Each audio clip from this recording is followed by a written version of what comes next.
ओवी क्रमांक 162 ला थांबलेलो होतो. ग्रंथराज ज्ञानेश्वरी अध्याय 6 आणि ओवी क्रमांक 162 ला थांबलो होतो. 2 ओळी पुन्हा मागे जाऊया आपण. तेव्हा पार्थ या मार्गाने ज्या ठिकाणाला जातो ते गावच आपण होतो, म्हणजे ब्रह्मरूप होतो. हे निराळे काय सांगावे. तू योग अभ्यास करू लागलास म्हणजे तू आपोआप जाणशील. या मार्गाने ज्या ठिकाणी जातो ते गावच आपण होतो, म्हणजे ब्रह्मरूप होतं या मार्गाला लागल्यानंतर. आता इथं योगाची वाटा निघाले का सुबटा ही ओळ नाही इथं लागू पडणार. तिकडे गेला ना तर तू तिथेच प्राप्त होशील. हे निराळे काय सांगाय. तू योगाभ्यास करू लागलास म्हणजे आपोआप जाणशील, तुला कळेल. जावे त्याच्या वंशा तेव्हा पार्थ म्हणाला, देवा तर मग तुम्ही असे योगशास्त्र मला केव्हा सांगणार हो. कारण उत्कंठारूप समुद्रात बुडत असलेला जो मी, त्या मला तुम्ही लवकर वर नाही का काढणार. मला खूप उत्कंठ लागली. काय असेल तो योग मार्ग, काय असेल तुम्ही नाही का सांगणार मला. प्रश्नचिन्ह. तेव्हा श्रीकृष्ण म्हणाले, अरे असे उतावळेपणाचे भाषण काय करतोस. आम्ही आपणच होऊन तुला सांगत होतो, त्यात आणखीन तू विचारलेस. आणि मी तुला सांगणार होतो तो इथपर्यंत काल 162 क्रमांकाला आलो होतो. आता आपल्याला भगवान श्रीकृष्ण सांगतात आणि श्लोक क्रमांक 11 वाचतोय. पवित्र स्थानी स्वतःचे फार उंच नाही व फार सखल नाही असे व खाली दर्व, त्यावर हरिणाचे किंवा व्याघ्राचे कातडे व यावर मऊ वस्त्र असे आसन स्थिर अचल स्थापून मांडून. कसं बसायचं आसनाचा प्रकार सांगितला. तो योग कसा साधायचा आहे त्याप्रमाणे खालच्या ज्ञानेश्वरीच्या ओळीचा अर्थ वाचतोय.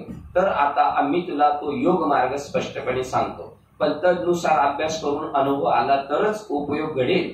तसे योग अभ्यासाकरता एक योग्य स्थान शोधून पाहणे जरूर आहे. ती जागा अशी असावी की ज्या ठिकाणी सहज बसले असता जसे असे समाधान होते की त्या जागेवर बसल्यावर उठूच नाही असे वाटावे. आणि जी जागा पाहता क्षणीच वैराग्य दुप्पट वाढावे, ती जागा पूर्वी सत्पुरुषांनी वास्तव्य केलेली असावी व तिच्यापासून मनाच्या संतोषाला साह्य व्हावे व मनास धैर्याचा उल्हास प्राप्त व्हावा. या जागेत अभ्यासच आपल्याला साधकाकडून करवितो आणि आपणच साधकाच्या अंतःकरणाला माळ घालतो. अशी त्या जागेची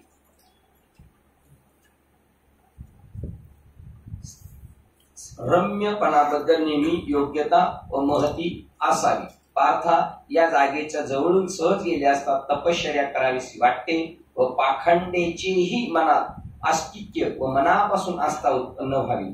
एकदा मनुष्य सहज वाटेने येत असता जर कोणी औचित्य ठिकाणी आला तर जरी तो विषयासक्त असला तरी ते ठिकाण सोडून परत माघारी निघण्याचे तो विसरतो. बघा एवढंच त्यालाचं मात्र.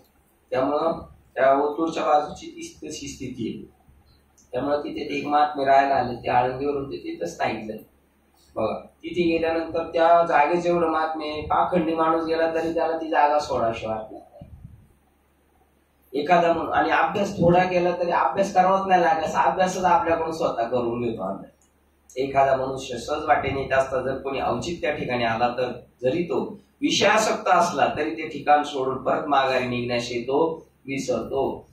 एक पाखंडी हा विषयासक्त आहे तरी सुद्धा तो तिथे गेल्यानंतर विसरून जाणार आणि भगवत स्वरूप होणार. कारण का त्यालाच निसर्ग म्हटले, देव म्हटले ना, निसर्गालाच देव म्हटलेले. तिथं पूर्णपणे म्हणजे जे डिस्टर्ब आहे इथलं व्यवहारातलं वगैरे ते तिथं नाही. शांत आणि त्यात ती भूमी साधू पुरुषांनी राहून वास्तव्याने ती भूमी पुनीत झालेली आहे. ती निघून गेले तरी तिथं ती स्पंदनं तशीच राहतात त्या प्रकारची.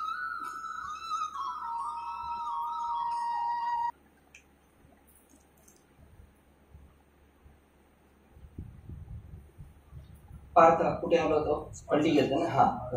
रम्यपणाबद्दल नेहमी योग्यता व महती असावी. पार्थ त्या जागेच्या जवळून सहज गेले असता तपश्चर्या करावीशी वाटते.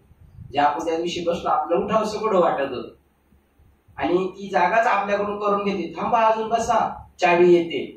म्हणजे तुमच्याकडून ती साधना अजून करून घेत. व पाखंडेच्या मनात अस्तित्व मनापासून आस्था उत्पन्न होईल. एखादा मनुष्य सहज वाटेने येत असता तरी जर कोणी औचित्य ठिकाणी आला तर जरी तो विषयासक्त असला तरी ते ठिकाण सोडून परत माघारी निघण्याचे तो विसरतो. अशा रीतीने ज्याला त्या ठिकाणी राहण्याची इच्छा नाही त्यालाही ती जागा राहून घेते आणि भटकणाऱ्यास एके ठिकाणी बसविते वैराग्य थापटून हलवून जागे करते. तिथे गेल्यावर वैराग्य निर्माण होतं. चंचल वृत्तीचा माणूस असेल तर स्थिर होतो, विषयासक्त असेल तर विषय विसरून जातो, पाखंडी असेल तर सात्विकता निर्माण होते. एखादा राजा किंवा विलासी पुरुष जरी असला तरी त्यालाही जे स्थान पाहता क्षणी असे वाटेल की आपले राज्य सोडून या ठिकाणी एकांतवासातच निवांत राहावे, एकांतवासातच निवांत राहावे. अशा प्रकारे जे स्थान इतके सुंदर तसेच अतिशय शुद्ध स्वच्छ, त्या ठिकाणी अधिष्ठान ब्रह्म ज्ञान चक्षुष प्रत्यक्ष दिसते. हे दिसत नाही असं म्हणणारे वाक्य बघा. अशा प्रकारचे स्थान इतके सुंदर आणि तसेच अतिशय शुद्ध स्वच्छ, त्या ठिकाणी अधिष्ठान ब्रह्म ज्ञान चक्षुष प्रत्यक्ष दिसते म्हणजे अनुभवास येते. ती जागा ब्रह्मानंदानुभवास सहाय्य करते. 71 जे येणे माने बरवंट आणि तैसेची अति चोखट येथे अधिष्ठान प्रगट डोळा दिसे. बघा, ही आता तिकडे तसा अर्थ नसेल. अधिष्ठान म्हणजे परमात्मा प्रगट दिसतो असं लिहिणे साहित्य ते 71.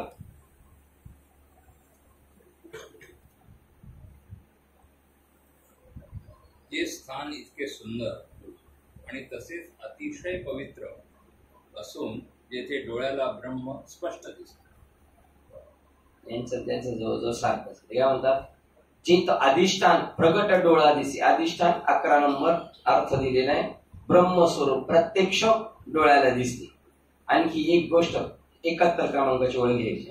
आणखी एक गोष्ट त्या स्थानाच्या बाबतीत पाहावी ती ही की त्या ठिकाणी काही साधकाची वस्ती असावी व इतर लोकांची वर्दळीने ते रुळलेले नसावे.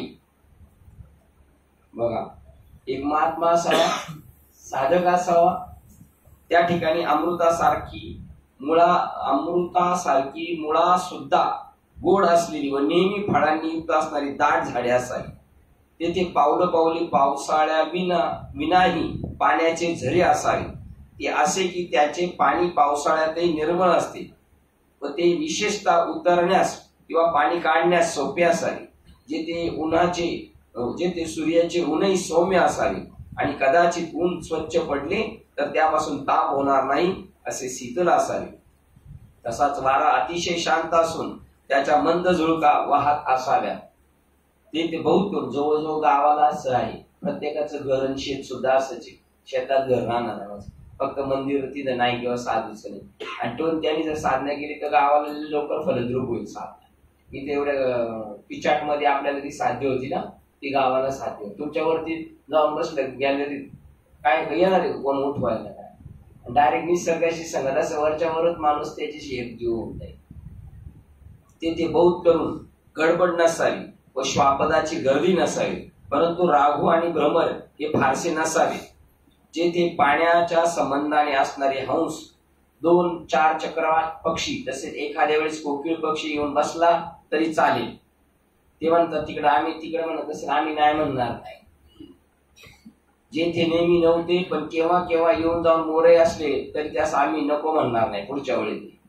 परंतु हे अर्जुना, अवश्यमेव अशा तऱ्हेचे निसर्ग सुंदर एक स्थान शोधून ठेवावे आणि त्या ठिकाणी सहजी न दिसणारा बाजूला एखादा मठ किंवा शिवालय असावे आणि दोहोतून जे आपणास आवडेल किंवा आपल्या चित्तास पसंत पडेल असे एक स्थान असावे. बहुत करून एकांतवासात बसावे. ही वाचल्यानंतर हे ऐकल्यानंतर आळंदीचे विद्यार्थी तो मुमुक्षू तळमळीने गेलाय, तो शेवटी ते स्थान निवडेल अशाच ठिकाणी जाईल. किती पाहिले आपण त्या भामचंद्र डोंगरावर, भंडाऱ्या डोंगरावर, परत गोराडेश्वर डोंगरावर, तिथं अशा गुहेंमध्ये, वाघाच्या गुहेंमध्ये राहतात. म्हणून ते स्थान तसे निसर्ग रमणीय आहे की नाही ते पाहावे. तेथे मन स्थिर राहते किंवा नाही हे पाहावे आणि स्थिर राहत असेल तर तेथे आसन घालावे. त्याचा प्रकार असा: वर धृत वस्त्राची घडी असून त्याच्या खाली कृष्णांजीन व त्याच्या खाली साग्र दर्भ असावे. ते दर्भ कोमल असून सारखे आणि आपोआप एकमेकाला लागून एकसारखे राहतील अशा चांगल्या व्यवस्थेने घालावे. परंतु ते आसन कदाचित उंच होईल तर शरीर तोल जाऊन कलंडेल आणि अगदी सखल होईल तर भूमीचा गारवा अगर इतर दोष प्राप्त होतील. म्हणून तसे उंच वा सकल करू नये तर ते समभाग असावे. आता हे फार वर्णन करणे पुरे, अशी आसनाची योजना असावी. आसनासाठी एक अध्याय त्यांनी केला, जागा आणि आसन. एक श्लोक. त्या आसनावर बसून चित्त व इंद्रिय यांच्या क्रिया ज्याने नियमित केल्या आहेत असा होऊन मनाला एकाग्र करून चित्तशुद्धीसाठी ध्यान करावे. मग त्या बघा ध्यान करावे चित्तशुद्धीसाठी. आपल्याला त्याच्यासाठी सांगितले, ज्ञान दिलंय पण ज्ञान ठसत नाही, कारण चित्त शुद्ध नाही, म्हणून मग ध्यान करावे. मग त्या ठिकाणी आपण एकाग्र अंतःकरण करून सद्गुरूचे स्मरण करावे. ही शिकवलं जातं का? ध्यान करायला शिकवलं जातं? नाही शिकवलं जात. दुर्दैव आहे. का? प्रारब्ध आपलं चांगलं नाही. गुरुजनांना नाव ठेवण्यात काय अर्थ हे नाही, गरज नाही. काही वेळेला आपलं सुद्धा प्रारब्ध असेल, आपलं प्रारब्ध अनुकूल असेल, असे गुरु आपल्याला सहज भेटतील. मग त्या ठिकाणी आपण एकाग्र अंतःकरण करून सद्गुरूचे स्मरण करावे. मग आत्मसुखाचा अनुभव घ्यावा. अजून त्याला काही साधना नाही.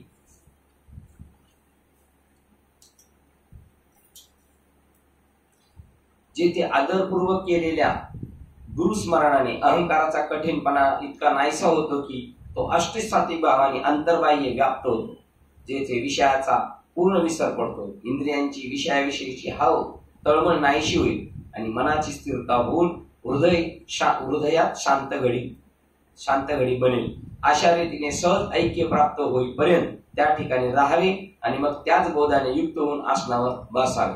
नंतर अंगाने अंग सावले आहे व प्राणापान वायूच आपल्या स्वतःला आवरीत आहे, अशा रीतीने अनुभवाचा स्पष्ट उदय होऊ लागतो. 1 नंबर. आपण 87 नंबरची ओळ पाहिजे आपल्याला. विषयाचा विसर पडे, इंद्रियाची कसमस मोडे, मनाची घडी हृदया माझी. ही ओळ घेतलेली वाटतं आपण. ऐसे एके जे सजे जो भावले देण्याचे बोले असणार. 50 गडे 187 वाचायची. 87. हा ही 88 वाचायची. नाही म्हणते 87 काय? त्या जेथे आदरपूर्वक केलेल्या गुरुस्मरणाने अहंकाराचा कठीणपणा नाहीसा होतो, तो अष्टसात्विक भावाने अंतर्बाह्य व्याप्त होतो. काय होईल? जेथे स्मरतेची आदरे सबाह्य सात्विके बरे, जवळ काठिन्य विरे अहंभावाची. 190 पर्यंत आलतो ना. त्या ठिकाणी प्रवृत्ती माघारी फुटते, समाधी अलीकडील तीरावर येते, म्हणजे सहज साध्य होते. मग आसनावर बसता क्षणीच सर्व अभ्यास आपोआप पूर्ण होतात. मुद्रेची थोरवी कशी आहे ती आता सांगतो, ऐक. पोटऱ्या मांड्यास लावून आसन घालावे. एका पायावर दुसरा पाय वाकडा ठेवून दोन्ही तळपाय वाकडे करून ते आधार चक्राच्या गुदस्थानावरील शिवणीवर बुडाशी चांगले सुस्थिर राहतील असे बळकट बसवावे आणि त्यात उजव्या पायाची टाच खाली रोवून ठेवावी. त्याने वृषणापासून गुदस्थानापर्यंत असणारी शिवणरेषा मध्ये दाबावी, म्हणजे मग उजव्या पायावर डावा पाय सहजच बसतो. अपानद्वार आणि शिश्न यामध्ये बरोबर जी 4 बोटे जागा आहे त्यात 1.5 बोटे वर व 1.5 बोटे खाली जागा सोडून मध्ये जी 1 बोट जागा राहते तेथे टाचेच्या वरच्या भागाने दाबावे व या टाचावरच शरीर तोलून ठेवावे. शरीर उचललेले आहे की नाही हे समजून न देता पाठीच्या कान्याचा शेवटचा खालचा भाग उचलावा आणि त्याचप्रमाणे दोन्ही पायाचे घोटे उचलून धरावे. मग पाहता हा सर्व शरीराचा आकार घोट्याच्या माथ्यावर दुसऱ्या आधाराशिवाय स्वतः सिद्ध राहील असे बसावे. अर्जुना ही मूळबंध नामक आसनाचे लक्षण होय. वज्रासन असे एक याचेच गौण नाव आहे. अशा रीतीने आधार चक्रावर मूळबंधाचे आसन केले म्हणजे खालचा रस्ता बंद पडतो आणि मग अपान वायू आतल्या बाजूस येऊ लागतो. सांडा वावग्या उपाधी. पुढं पहिलं काय? घाला मूळबंदी सांडा वावग्या उपाधी लक्ष लावून. अजून एक वाक्य राहिलं, लागू करा गाठ घाला मूळबंदी. ठीक आहे. मग सांडा वावग्या उपाधी लक्ष लावणे राह गोविंदे. जरी करण्याचे शेवट नाही. म्हणजे आता ही बघा इथे योगाभ्यासात पण ते सांगितलं तुकाराम महाराज काकडामध्ये सांगतात राम राम स्मरा करा आधी लावू करा गाठ घाला सांडा वाहू घ्या उपाधी लक्ष लावणे राहा गोविंद. म्हणजे भक्ती क्षेत्रात पण तसंच ती सांगितलं आणि ते आपोआप होतं नामस्मरणाने. तसं पण होतं शरीराचा मध्यभाग अशा रीतीने आधार चक्राच्या वर मूळ बांधाचे आसन केले म्हणजे खालचा रस्ता बंद पडतो आणि मग आपण वायू आतल्या बाजूस वर येऊ लागतो. श्लोक क्रमांक 13 वाजतो. शरीराचा मध्यभाग स्थिर व मान यांना सरळ व निश्चल धारण करणारा व स्थिर होऊन आपल्या नासिकेचे अग्र जणू काही चांगल्या प्रकारे पाहत असल्याप्रमाणे राहून व इकडे तिकडे न पाहणारा. नंतर द्रोणाकार झालेली हस्तांजली सहज डाव्या पावलावर बसते व त्यामुळे दोन्ही खांदे वर उचललेले दिसतात. त्यावर चढलेल्या खांद्यात शिरकमल हे आत गळते आणि डोळ्याच्या पापण्या झाकाव्यास लागतात. वरच्या पापण्यास काहीसा ढाळ येतो व खालच्या पापण्या खालीच प्रफुल्लित झाल्यामुळे पसरतात. त्यावेळी डोळ्याची अर्धी उघडलेली व अर्धी मिटलेली अशी दृष्टी सहज होते. अशा रीतीने दृष्टी आतल्या आतच राहते. जर कौतुकाने बाहेर आलीच तर ती नेमकी नाकाच्या शेंड्यावर पडते.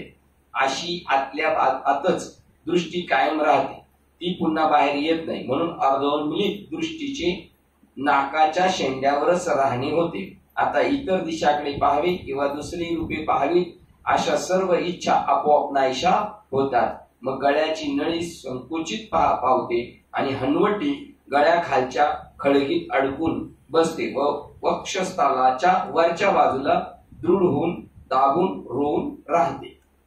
हे पंडुकुमारा, नंतर कंठमणी दिसेनासा होतो. असा जो बंध त्यास जालिंदर बंध असे म्हणतात. जो बेंबीवर पुष्ट होतो, पोट कपाटीला जाते व हृदय कमल अंतर्यामी प्रफुल्लित होते. अर्जुना, अधिष्ठान चक्राच्या वरच्या भागावर आणि बिंबीच्या खालच्या ओटीपोटी भागामध्ये जो बंध पडतो त्यास ओडियाना बंध असे म्हणतात. श्लोक क्रमांक 14. ज्याचे अंतकरण अतिशय शांत आहे, भयरहित, ब्रह्मचारी व्रतामध्ये स्थित असा होऊन मनाचे संयमन करून मज मध्ये ज्याचे चित्त आहे असा समाहित मतपर होऊन राहावे. अशा रीतीने शरीराच्या बाहेरील भागास अभ्यासक्रमाची स्थिती सुरू होते. तोच आत मनाच्या चंचलाधिक धर्माचे बळ नाहीसे होते. म्हणजे कल्पना खुंटते, मनाची बाह्य विषयाकडे धाव थांबते आणि सहजच शरीर व मन शांत होते. भूक काय झाली व झोप कोणीकडे गेली याची आठवणही नाहीशी होऊन त्याचा पत्ता देखील लागत नाही. मूलबंधाने कोंडलेला अपान वायू ऊर्ध्व गतीने माघारी फिरला म्हणजे सहजच वर अवघडल्यामुळे फुगवटा धरतो. आता ते जाड बस करू टाकलं, दाबलेला मूळबंध बंद केला का परत तो मान वर निघतो. तो अपान वायू खवळून बलवत्तर होतो व अडकलेल्या जागी गुरगुरतो आणि तेथेच राहून नाभी स्थानीय मणिपूर चक्राशी धक्के देत झुंजत राहतो. मग अशा रीतीने बळावलेली वाहुटळ चोहूकडे पोटात संचार करून ढवळून शोधन करते आणि बाळपणापासूनची साचलेली कुचकी घाण बाहेर टाकते. त्या वायूला आत वळण्याला कोठे जागा नसल्यामुळे तो कोठ्यात प्रवेश करतो आणि कफपित्ताचा थारा राहू देत नाही. सप्तधातूंचे समुद्र ओलांडतो, मेदाचे डोंगर फोडतो आणि हडातील मज्जा बाहेर काढतो, नाड्यास सोडवतो, अवयवांना शिथिल करतो आणि साधकाला भीती दाखवतो, परंतु त्याने भिवू नये. तो व्याधी उत्पन्न करतो आणि लगलीच नाहीशी करतो. रक्ताधिक ओलसर द्रव पदार्थ आणि मांसाधिक घट्ट जाड पदार्थ एकत्र कालवितो. अर्जुना, मुरडलेला अपान वायू एकीकडे हे कार्य करीत असतो, दुसरीकडे काय प्रकार होतो तो पहा. तर वज्रासनाच्या उष्णतेने कुंडली नावाची शक्ती जागृत होती. ती नागिनीची पिल्ले कुंकवाने न्हावून निघालेले असून जसे वेटाळे घालून निजलेले असावे त्याप्रमाणे ती कुंडलिनी तहाने लहानसे 3.5 वेटोळी घालून खाली तोंड करून सर्पिणीप्रमाणे निजलेली असती, ती विजेच्या कंकणाप्रमाणे किंवा अग्निज्वालेच्या घडीप्रमाणे अथवा जणू काय पोट घोटून चकचकीत केलेल्या शुद्ध सोन्याच्या बेड्याप्रमाणे ती तेजस्वी व वर्तुळाकार दिसते. तशी व्यवस्थित कुचित पावलेली नाभिस्थानाजवळच्या संकुचित तळी दाटून बसलेली असते. ती वज्रासनाच्या चिमट्याने चेपल्यामुळे जागी होते. तेव्हा नक्षत्र तुटून पडावे किंवा सूर्याचे आसन मोडावे अथवा तेजाचे बीजापासून अंकुर फुटावा, त्याप्रमाणे ती कुंडलिनी आपले वेढे सोडून कौतुकाने अंगीचा आळत झाडून नाभीस कंदापर्यंत उभी राहिलेली दिसते. सहजच फार दिवसांनी भुकेलेली असते, तशा तिला जागे केल्याचे निमित्त होते. मग ती आवेशाने आपले तोंड सरळ असे वरती उघडते. अर्जुना, तेव्हा हृदय कमलाच्या खाली जो वारा भरलेला असतो त्या सगळ्याला ती कवटाळून खाऊन टाकते आणि मुखातील ज्वाळांनी व्यापून खालचे वरचे मांसादिकाचे घास करून खाऊ लागते. ज्या ठिकाणी मांस असेल त्याच वरवरच्या मांस असेल त्याच्या वरच्यावर सहजच घास घेते आणि हृदयाजवळील मांसमय भागाचे 1-2 घास घेते. मग तळपाय तळहात याचे शोधन करून वरील अंगाचाही भेद करते आणि हर एक अंगाचा व सांध्याचा झाडा घेते. आपला मूळ आश्रय तर सोडित नाही, पण तेथून नखातीलही सत्व काढते व त्वचा धुवून त्या त्वचेला हाडाच्या व शरीराच्या सापड्यात चिकटवते. आस्तीच्या नळ्यातील रस निरपून घेते व शिराचे गाभे म्हणजे आतील सत्व ओरपून टाकते. त्यावेळी बाहेरील केसाच्या बीजाची वाढ करपून जाते. नंतर तहानेने पीडित अशी ती सप्त धातूच्या सागराचा एक घोट घेऊन आपली तहान भागवते आणि लगलीच शरीरात सर्वत्र खडखडीत उन्हाळाच करते. दोन्ही नागपड्यातून जो 12 बोटे बाहेर वाहणारा वारा त्या प्रणव वायूला गच्च धरून ही कुंडलिनी आत माघारा फिरवते. मूलबंधामुळे अपान वायू वर येतच असतो, त्यामुळे त्यावेळेस खालचा अपान वायू वरती अंकुचित होतो व वरचा प्राण खाली खेचतो आणि त्या अपानाच्या आलिंगनामध्ये चक्राचे सांगाडे तेवढे उरतात. एरवी प्राण व अपान या दोहोंचा तेव्हाच एकत्र मिलाप झाला असता, परंतु ती कुंडलिनी क्षणभर बावरी होऊन तुम्ही येथे कोण, तुम्ही माघारी जा असे त्यांना म्हणते. अर्जुना, एक शरीरातील सर्व पृथ्वीचा भाग खाऊन टाकून एक शिल्लक ठेवीत नाही. तसाच पाण्याचा भाग तर सर्व चाटून पुसून टाकते. अशा रीतीने दोन्ही भूतांची सर्व द्रव्य भाग खाऊन टाकल्यावर तिची संपूर्ण तृप्ती होते. मग ती सौम्य होऊन स्वस्थपणे सुषुम्ना नाडीपाशी राहते. तेथे तृप्तीच्या संतोषामुळे ती मुखातून जी द्रव पदार्थ रूपी गरळ ओकते, त्या गरळ रूपी अमृताच्या योगाने प्राण जगतो. जो गरळ रूप अग्नी तिच्या मुखातून बाहेर निघतो खरा, परंतु तो शरीरास अंतर्बाह्य निववितो. त्यावेळी सर्व अंगातील पूर्वी गेलेले सामर्थ्य पुन्हा येऊ लागते. नाड्यांचे वाहने बंद पडते व वायूचे 9 प्रकारही जातात. म्हणून शरीराचे धर्म राहत नाही. विडा व पिंगळा या नाड्या एक होतात. तिन्ही गाठी सुटतात आणि 6 चक्राचे पदर म्हणजे संबंध नाही तसे होतात. मग चंद्र आणि सूर्य अशी या ज्या वायूला अनुमानिक कल्पित नावे आहेत, तर नाकापुढे कापसाची वात धरून पाहिले तरीही दिसत नाही. बुद्धीची ज्ञानकळा जागीच नाहीशी होती आणि नाकामध्ये मुरलेला सुगंधही सूक्ष्म वायू ही कुंडलिनी बरोबर मध्यमेत म्हणजे सुषुम्ना नाडीत प्रविष्ट होतो. त्यावेळी वरच्या बाजूस मस्तकातील जे चंद्रामृताचे तळे आहे त्याला हळूच धक्का बसून ते एका अंगावर कलंडते व त्यातील अमृत कुंडलिनीच्या मुखात पडू लागते. त्यामुळे तिच्यात रस भरून तो सर्वांगात संचारू लागतो. त्यामुळे तो प्राणवायूही जिथल्या तेथे मोडतो. मग तापलेल्या मुशीतील मेन नाहीशी होती. मूस जशी ओतलेली केवळ रसाने गच्च भरून राहते, त्याप्रमाणे शरीराच्या आकाराने जणू काय वर त्वचेचा पदर बांधलेल्या मूर्तिमंत केवळ तेजच अवतरले आहे. सूर्य आभाळाच्या बुरख्यातून दडून राहिलेला असतो, परंतु तेच आभाळ निघून गेल्यावर तो ज्याप्रमाणे आपल्या तेजाने वर येतो, त्याप्रमाणे शरीरावरील वरवर असणारा त्वचेचा जो कोरडा पापुद्रा तो कोंड्याप्रमाणे निघून जातो आणि जणू काय मूर्तिमंत स्फटिकच आठवण रत्नरूप बीजाला निघालेल्या कोंबासारखी केशरी वर्णाची त्याच्या अवयवांची कांती दिसते. शरीर बदललं जातं त्याचं. नाहीतर संध्याकाळच्या आकाशाच्या रंगाची लाली काढून त्याचे ते अंगच बनवले असावे असे वाटते, अथवा आत्मचैतन्याच्या तेजाचे शुद्ध लिंगच असावे, किंवा कुंकुमाने पूर्ण भरलेली आणि चैतन्य रसाने ओतलेली केशरी वर्णाची शरीराकृती ती मूर्तिमंत शांतीच असावी असे मला ते पाहताना वाटते. आतलं सगळं तेज त्याच्या शरीरावर प्रगटलं.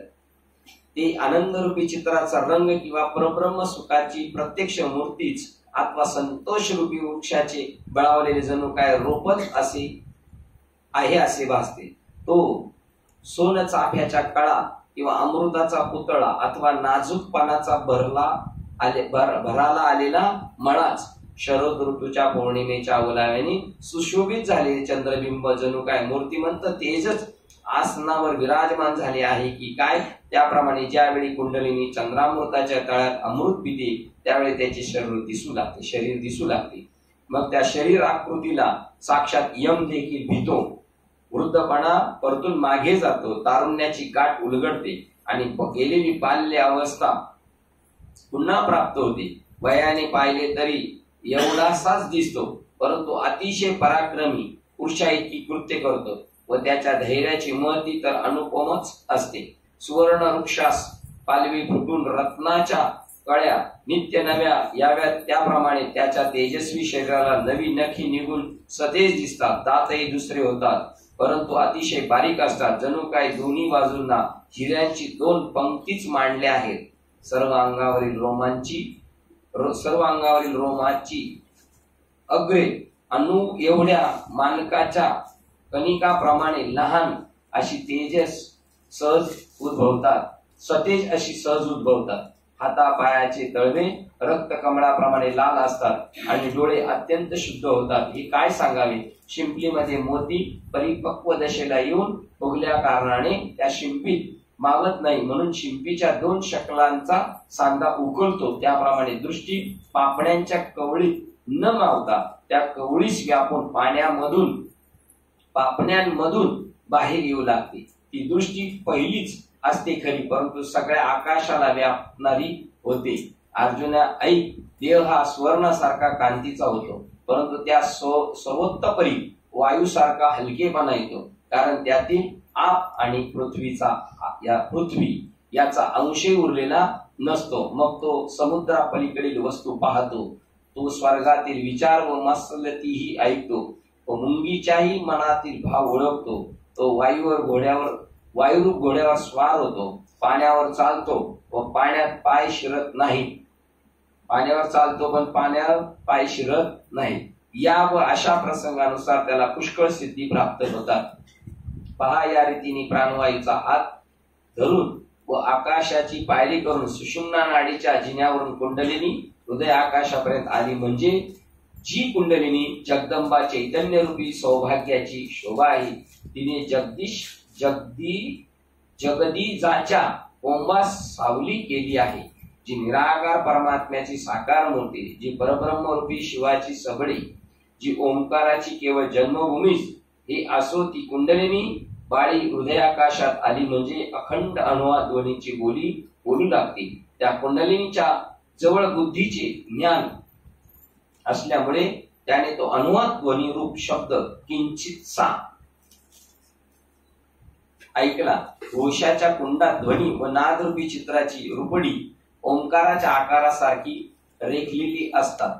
या गोष्टी कल्पनेनेच जाणता येतात, परंतु कल्पना करणारा कोठून आणावा, कारण त्याने जीवात्म्याशी ऐक्य झालेले असते. म्हणून त्या हृदय आकाशात कसली गर्जना होते ही काही समजत नाही. अरे अर्जुना, मी तुला एक गोष्ट सांगायची विसरलो बुवा. बघ ती कोणती, तर जोपर्यंत प्राण अपान वगैरे वायूचा नाश झाला नाही तोपर्यंत हृदय आकाशात शब्द असतो. आपल्या जेव्हा बोलताना तुका म्हणे वाचा राहिली कोणती, म्हणजे त्याला प्राण टोटल बंद वाक्य. अरे अर्जुना, एक गोष्ट सांगायची राहिली ती कोणती, तर जोपर्यंत प्राण आपण वगैरे वायूचा नाश झाला नाही तोपर्यंत हृदय आकाशात शब्द असतो आणि म्हणूनच ते अनुहात ध्वनिरूप शब्द घुमत असतो. त्या अनुहात नादरूपी मेघाच्या गर्जनेने हृदय आकाश धुमधुमायला लागते तेव्हा ब्रह्मस्थानाची खिडकी सहज उघडते. अर्जुना ऐक, कमळातील पोकळीच्या आकाराप्रमाणे हृदय आकाशात जी पोकळ जागा असते ते जणू दुसरे महाआकाशच आहे. तेथे चैतन्य हे आधांतरी वास करते. त्या चैतन्याला हृदय आकाशाच्या घरी असलेली कुंडलिनी परमेश्वरी देवी ही आपल्या तेजाचीच शिदोरी अर्पण करते. द्वैत ज्यास पाहणार नाही असा बुद्धिरूप भाजी हातात पाडून घेतलेला चांगला नैवेद्य अर्पण केला. कुंडलिनी आपली तेजरूप कांती अर्पण केल्यानंतर ती केवळ वायुरूप होऊन राहते. त्यावेळी ती कशी भासते म्हणून म्हणाल तर प्रत्यक्ष वाऱ्याची पुतळी असावी व तिने सोनसळी चरतरी वस्त्र पांघरलेले असावे. मग ते वस्त्र फेडून तिने एका बाजूस ठेवावे अशी दिसली, किंवा दिव्याची ज्योती वाऱ्याची झुळूक लागल्याने विझावी अथवा वीज चमकून आकाशात लुप्त अदृश्य व्हावी. त्याप्रमाणे हृदय आकाशापर्यंत जणू काय सोन्याची सतेज सरीच किंवा कुंडलींची तेजरूप पाण्याचा झरा हृदय कमळापर्यंत वाहत आलेली आहे अशी दिसते. मग तो प्रकाश जळाचा झरा हृदयरूप भुसभुशीत भूमीत एकाएकी जिरावा. तसे कुंडलिनी शक्तीचे रूप शक्तीच लय पावते. अशी स्थिती झाल्यावर हिला शक्तीच म्हणावायचे. एरवी ती खरोखर केवळ प्राणरूपच असते असे जाण, परंतु त्या वेळेस ध्वनी बिंदू कळा ज्योती ही नाहीशी होतात. नंतर मग मन जिंकणे, वायूचा निरोध करणे किंवा ध्यान करणे ही प्रकार तेथे राहत नाही आणि कल्पना घे व ती कल्पना टाक हे प्रकारही जेथे संभवत नाही. म्हणून कुंडलिनी जागृतीने अशी ही केवळ महाभूतांची आठवणीच होत असे समज होते असे समज. पिंडाने पिंडाचा ग्रास करणे हा योगशास्त्राचे आदिनाथ जे शंकर त्याच्या प्रमुख सिद्धांताचा गूढ अभिप्राय होत, पण त्याचे हे खुणेने मर्म श्री महाविष्णूस दाखवून गेले ही ओळ घ्यायची. त्या महाविष्णूच्या संकेताचे गाठोडे सोडून यथार्थ रूप वस्त्राची घडी झाडून साफ करून श्रोते हेच या मालाचे गिरायक आहेत असे जाणून मी त्यांच्या पुढे घडी उलगडून ठेवली. प्रॅक्टिकल सांगितले, ध्यानधारणा कशी करायची वगैरे. आणि इनडायरेक्टली हा योगाचा अभ्यास आपण कसं साधना करायचा हा इथं सांगितलं ज्ञानेश्वर महाराजांनी.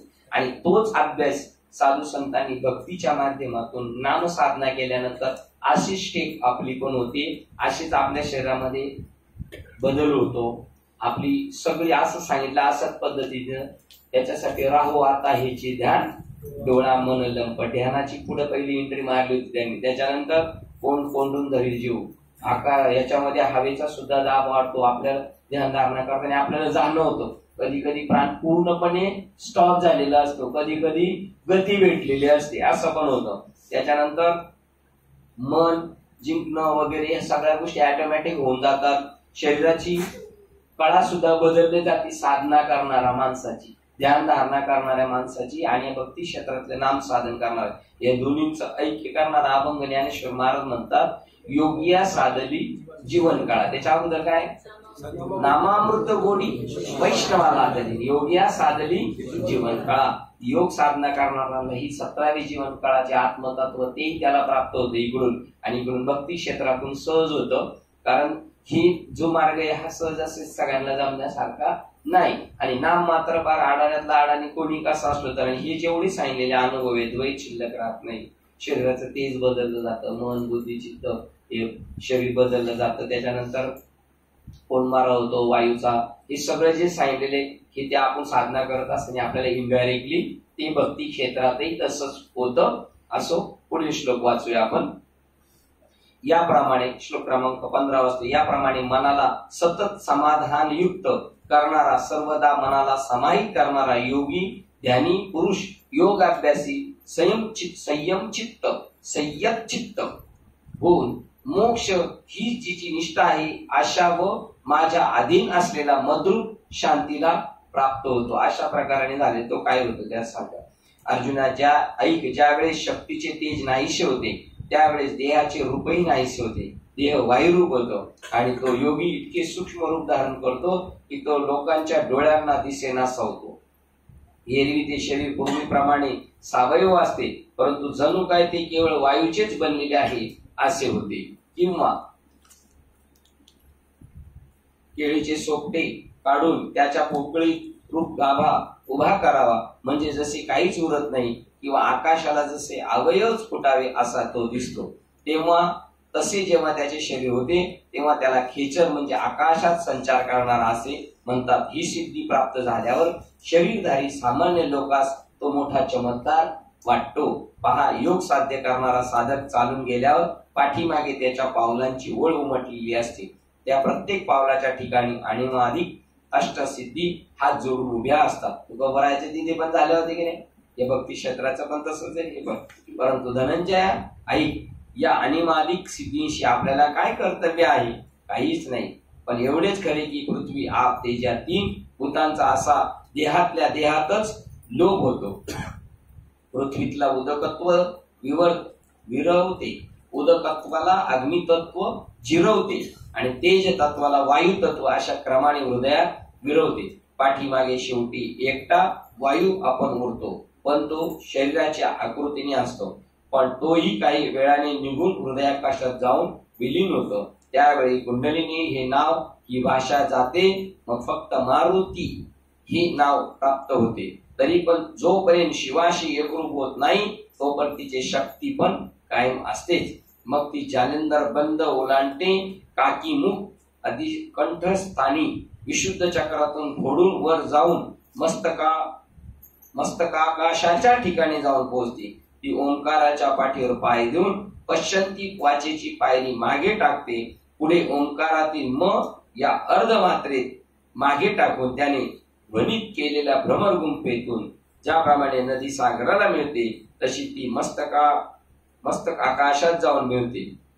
नंतर मस्तकाच्या पोकळीत सहस्रदळ कमलातील ब्रह्मरंध्रात स्थिर होऊन सोम या भावनेच्या भाऊ पसरून परब्रह्मलिंगाला मिठी मारून त्याच्या स्वरूपाशी ऐक्य भावते.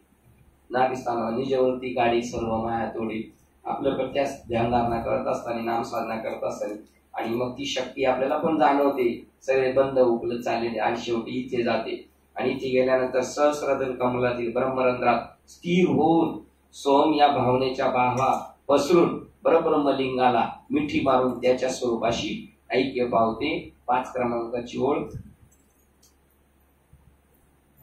मग ब्रह्मरंध्री स्थिरावणी सोम भावाच्या बाह्या पसरुणी परमात्मलिंगा धावणी अंगा घडी. तेव्हा त्या पंचमहाभूताचा पडदा नाहीसा होतो. मग शिव आणि शक्ती यांचे ऐक्य होते. त्या साम्य रसात ती आकाशासकट मिळून जाते. ज्याप्रमाणे समुद्राच्या मेघाच्या द्वारे समुद्रापासून वेगळे झालेले पाणी जमिनीवरून नदीच्या ओघात पडून ते पुन्हा नदी मार्गाने समुद्रासच येऊन मिळते, त्याप्रमाणे अर्जुना देहोपाधीच्या निमित्ताने वेगळा भासणारा जीवात्मा परब्रह्मात प्रविष्ट होतो. हे एकत्वही वरील समुद्राच्या पाण्याप्रमाणे होय. ही फलश्रुती आहे. ही फलश्रुती आहे आणि ती तिकडे जीव ब्रह्म ऐक्य ही फलश्रुती आहे. बघा इकडे पुन्हा याप्रमाणे अर्जुना बघा कसं ते ऐक्य होतात. परत वाचतोय 4 नंबरच्या पुढे. मस्तकाच्या पोकळीत बघा त्या म्हणतात नंतर मस्तकाच्या पोकळीत सहस्रदल कमलातील ब्रह्मरंध्रात स्थिर होऊन नाभिस्थानापासून उठलेला जो वारा आहे तो मागच्या मार्गाने जातो इड्या पिंगळा सुषुम्ना आणि इकडे येऊन इथे भेटतो. आणि इथे भेटल्यानंतर तिथं त्या सहस्रदलामध्ये तो स्थिर होतो.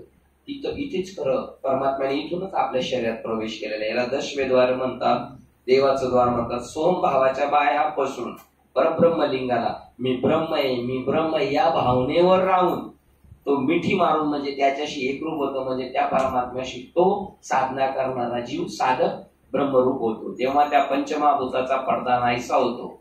शिव व शक्ती यांची ऐक्य होते. त्याला शरीर भाव नासती. शिव आणि शक्ती ऐक्य होते. त्या साम्य रसात ती आकाशासकट मिळून जाते. आकाशासकट मिळून जाते. ज्याप्रमाणे समुद्राच्या मेघाच्या द्वारे समुद्रापासून वेगळे झालेले पाणी जमिनीवर परब्रह्मापासून जे आपण वेगळे झालो होतो ही साधना करून तो परत त्या परब्रह्माशी एक झाला. जसं समुद्राचं पाणी निघालं वर गेलं, नदीच्या समुद्र त्याचं बाष्पीभवन होऊन वेगळं झालं, परत पावसाच्या रूपाने पडलं, मग नदीच्या ओघात पडून ते पुन्हा नदी मार्गाने समुद्रास येऊन मिळते. तशी ही साधना करता करता तो जीव जो देवापासून ताटातूट झालेली होती तो पुन्हा देवाशी जाऊन एक जीव होतो. याप्रमाणे अर्जुना देह उपाधीच्या निमित्ताने वेगळा वाचणारा, कशामुळे वेगळा वाचतोय? देह उपाधीच्या निमित्ताने वेगळा वाचणारा जीवात्मा परब्रह्मात प्रविष्ट होतो. हे एकतत्व वरील समुद्राच्या पाण्याप्रमाणे होईल. मग आता ते त्याच्याशी एकरूप होतो हे सुद्धा, कारण पाणीच पाण्याला मिळाले, परमात्माच परमात्म्याला मिळाला. जीवात्मा हा भाव संपला, नदी हा भाव समुद्राला भेटल्यानंतर संपला. नदी समुद्राला मिळाली नाही, नदीचं अधिष्ठान आणि समुद्राचं अधिष्ठान, तसं जीवात्म्याचं अधिष्ठान आणि परमात्म्याचं अधिष्ठान प्रविष्ट होतो. हे एकतत्व वरील समुद्राच्या पाण्याप्रमाणे होईल. नंतर जीव शिवात द्वैत होते की एकच एक असे अद्वैत स्वरूप स्वतः सिद्ध आहे अशी वाटाघाट करण्यापुरती ही वाव उरत नाही. ते एक झाले आणि ती वेगळे होते आणि ते परत कसे होते एवढं सुद्धा राहत नाही, एकच होऊन जातात. ते आकाशात आकाशात लय पावते ही फलश्रुती आहे त्या योगाची. आकाशात आकाशात ते शरीर व्यवस्थित होतं, दात व्यवस्थित होतात, ती बाह्य अंगाच आहे, ठीक आहे, देवदेवाचे मंदिर, पण ही फलश्रुती आहे त्याची. द्वैत एक द्वैत नंतर जीव शिवाय द्वैत होते की एकच आहे एक असे अद्वैत स्वरूप स्वतः सिद्ध आहे अशी वाटाघाट करण्यापुरती सुद्धा वाव उरत नाही. भक्ती क्षेत्रात पण तसं एकदा असं झालं की तो पहिला तसा होता की आता तसा हे सुद्धा नाही, वाढल्यामुळे पहिला आठवायचा शिल्लक राहत नाही. आकाश आकाशात लय पावते तसाच हा जीव शिवायक्य होण्याचा प्रकार आहे. अशी जी काही एक ब्रह्मस्थिती आहे ती जो कोणी अनुभवाने होईल त्यासच ही स्थिती प्राप्त होईल. पारायण करणाराला नाही, वाचणाराला नाही, पाठ करणाराला नाही, अशी व्हायला. बघा ब्रह्मरूप होण्याची कला ज्ञानेश्वरी सांग. कर्म मार्गाने हो, भक्ती मार्गाने हो, ज्ञान मार्गाने हो, योग मार्गाने हो, कोणता तरी मार्ग आहे. म्हणून त्या अवस्थेची अनुभवाची गोष्ट शब्दांकित करून दाखवता येत नाही की ज्यामुळे ती गोष्ट संवादाच्या गावात पोहोचू शकेल. कैसे बोटाने दाखवू तुला किंवा पाण्यामध्ये मासा झोप घेतो कैसे हे सांगता येणार नाही.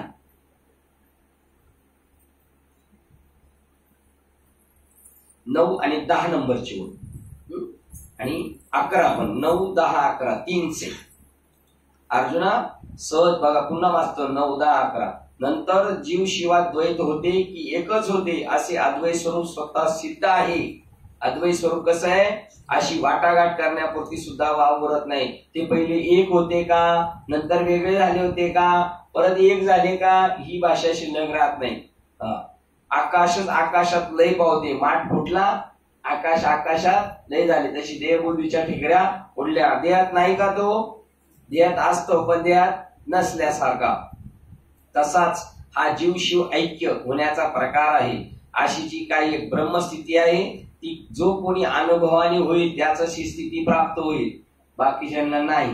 म्हणून त्या अवस्थेची अनुभवाची गोष्ट शब्दांकित करून दाखवता येत नाही की ज्यामुळे ती गोष्ट संवादाच्या गावात पोहोचू शकेल. अर्जुना सहज विचार करून पाहिले तर मनातील आशय व्यक्त करण्याचा अभिमान जी वैखरी वाणी धरते ती सुद्धा या अनुभवापासून दूर राहिलेली आहे. वैखरी कैसेनी सांगे परे हुन परते बोलणे कुंटले, वैखरी कैसेनी सांगे. तो या अभंग याला जुळतोय. भिवयांच्या आतल्या बाजूस मकाराचे स्वरूप राहत नाही. भिवयांच्या आतल्या बाजूस मकाराचे स्वरूप राहत नाही. तसेच एकट्या प्राणवायूला देखील ब्रह्म आकाशात येण्याला संकट पडते. पुढे तो वायू तेथेच्या तेथेच गेल्यावर तदाकार होतो. त्यावेळी शब्दांचा दिवस मावळतो. तो शब्द ते वायू सुद्धा काय होतो त्या आत्मस्वरूपाशी एक होऊन जातो आणि वायू आणि आकाश यांच्या मिळून हा शब्द प्रगट होतो. म्हणून त्यावेळेस शब्दाचा दिवस मावळतो. म्हणजे बोलणे कुंटले, तुका म्हणे वाचा राहिली. मग आकाश तत्वाची ही आठवणी होते. आता ज्या ही एक झाली प्रेत रूप शरीराचा भाव, अशी इकडे भक्ती क्षेत्रातून नामसाधनेतून आताच्या अत्यंत निर्विशेष ब्रह्मस्थितीचा डोहात महाआकाशाचाच थांगपत्ता लागत नाही. तेथे या आकाश गुण शब्दाची दाद लागणार कशी? शब्द तिथं प्रकट होऊ शकणार. आकाशाचं पिल्लू किंवा आकाशाचं पोरग आहे शब्द, तो सुद्धा आकाशच संपलं तर शब्द काय तिथं राहणार? म्हणून ही ब्रह्मस्थिती, म्हणून ती वर्णन करता नाही का, म्हणून शब्दाने सांगता नाही. जर ते आकाश शिल्लक राहिलं असतं तर शब्द शिल्लक राहिला असता आणि मग ते कथन करता आलं असतं. म्हणून ही ब्रह्मस्थिती अक्षरात सापडण्याजोगी किंवा कानाने ऐकता येण्याजोगी अशी खरोखर नाही. हे अगदी त्रिवार सत्य आहे, पण कळणार नाही असं नाही. ती सांगता येणार नाही आणि तुम्हाला ऐकता येणार नाही, पण ती अनुभवता मात्र 100% येते. जेव्हा कधीतरी दैवयोगाने स्थिती अनुभवास येईल, कधीतरी आपल्याला कधीतरी येईल का अनुभवाला? का आलेली आहे? 100% आलेली आहे आपल्याला. आपण असं म्हणत तो आलो त्याला कळत नाही, तो बोलत नाही, ते येडे असतील. मग कधीतरी बोलावं लागतं, नाही तर अद्वैत संप्रदाय थांबला जाईल. आपल्याला आलेला अनुभव सांगावा लागेल की नाही कोणाला? का आम्ही मी तसेच म्हणायचं. जेव्हा कधीतरी दैवगतीने ही स्थिती अनुभवास येईल, ती दैवगती जन्मोजन्मी आम्ही पुण्य केले तेव्हा हे देवाने कृपा केली.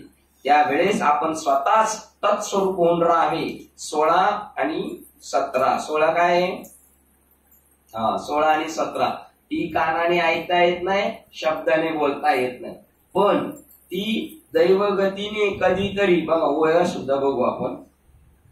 म्हणून आखरा माझी सापडे की कानवरी जोडे, हे तैसे नव्हे पुढे त्रिशुद्धी गा. म्हणून ही ब्रह्मस्थिती अक्षरात, आखरा माझी म्हणजे अक्षरात सापडे का, आखरा माझी की कानावरी जोडे, ते तैसे नव्हे पुढे त्रिशुद्धी गा. आणि त्याच्या अगोदरची आता महाशून्याची आहे डोही, जे ते गगनाशी थाव नाही, जिथं आकाश शिल्लक नाही राहिलं, ते तर तागा लागेल काही बोलावायचा, कारण आकाशाचं पिल्लू शब्द ते कसं शिल्लक राहील. म्हणून आखरा माझी सापडे 15 सुद्धा. म्हणून त्याच्या अगोदर अजून एक ओळ मागे गेलो तर पाठी तेथेची तो भेसळला, तै शब्दाचा दिव मावळला, शब्द संपला. मग तयाही वरी आटू अभिनला, आकाशाचा 14, 15, 16, 17. हे कशासाठी? की काही जी गोष्टी ती सांगता येत नाही आणि ती तशी सांगून कळणार पण नाही, म्हणून अनुभवाशिवाय ती कळू शकत नाही. त्याच्या पुढे काय पाहिलं तर त्रिशुद्धी गा. 17 ओळ काय होती? जे काही दैवे अनुभविले भावे, ते आपणच हे ठाकावे होऊन या. जे काही दैवे जर कधी काही काळाने दैव तर अनुभवाले भावे, अनुभवाला कळेल, पण आपणच हे ठाकावे होऊन या, तर ते आपण स्वतः ब्रह्मरूप होऊन जाऊ. कधीतरी दैवगतीने स्थिती अनुभवास येईल, त्यावेळेस आपण स्वतःच तत्स्वरूप होऊन राहावे, भगवत स्वरूप होऊन राहावे. तत्स्वरूप झाल्यानंतर ऑब्जेक्शन घेऊ शकतात, असं आम्हाला झालंय, झालं. असं कुठं होतं का? ते बाकीच्या चौकशा सोडून दे. तुला व्हायचं असं तू एवढं विचारू शकतो आम्हाला, झाले मग दाखवता ना आम्हाला तसं करून. 100% होत. तत्स्वरूप झाल्यानंतर हे नियतपणे जाणण्याचे आपोआप उरत नाही. बघा, म्हणून धर्मधारा हे असं बघा का शब्दाने पण सांगतात, तत्स्वरूप झाल्यानंतर ते नियतपणे जाणण्याचे आपोआप उरत नाही. आता मी त्याला जाणणार, तो परमात्मा आणि मी ज्ञाता, हे ज्ञेय आणि मी ज्ञाता हे सुद्धा शिल्लक राहत नाही. नियतपणे जाणण्याचे आपोआप उरत नाही. म्हणून हे धनुर्धारा हे असो. आता हेच किती बोलावे, अर्थात याच्याबद्दल कितीही बोलले तरी ते बोलणे व्यर्थच आहे. याप्रमाणे शब्द मात्र जेथून माघारी परततो तेथे संकल्पाचे आयुष्य संपते. शब्द संपला, आयुष्य संपलं, कशाचं संकल्प. आणि म्हणून जेथे विचाराचा वाराही शिरत नाही. कुठपर्यंत विचार तुमचा संपला. विचार मागोता पावली विचार जिथं नाही गे 7व्या अध्याय तर्कोद आईनी नेगे जे हेतु चैतन्य नाही गे हा. विचार चैतन्य नाही आईनी जा असं काय तर को आईने नाही गे अंगी जायचं हा, हेतु चैतन्य नाही गे विचार मागू तर पावली नाही तर को आईने नाही गे अंगी जायचं. तिचे ते तया नाव ज्ञान ज्ञान, हा. हे प्रपंच. एरद प्रपंच विज्ञान ते तर सत्यबुद्धी आहे ते सत्यबुद्धी हे अज्ञान हे म्हणजे जिथं सगळं काही शांत होत जातं तया नाव ज्ञान आहे. हा. एर प्रपंच विज्ञान हे जे बाकीचं चाललंय तो तैसी ज्ञेया देता मिठी ज्ञातृत्व पडे पोटी मग उरे त्याची किरटी शांतीचे रूप तिथं वाद्य सातव्या त्याची सुरुवात आहे ना सातव्या त्याची पुढं. हा, वाट.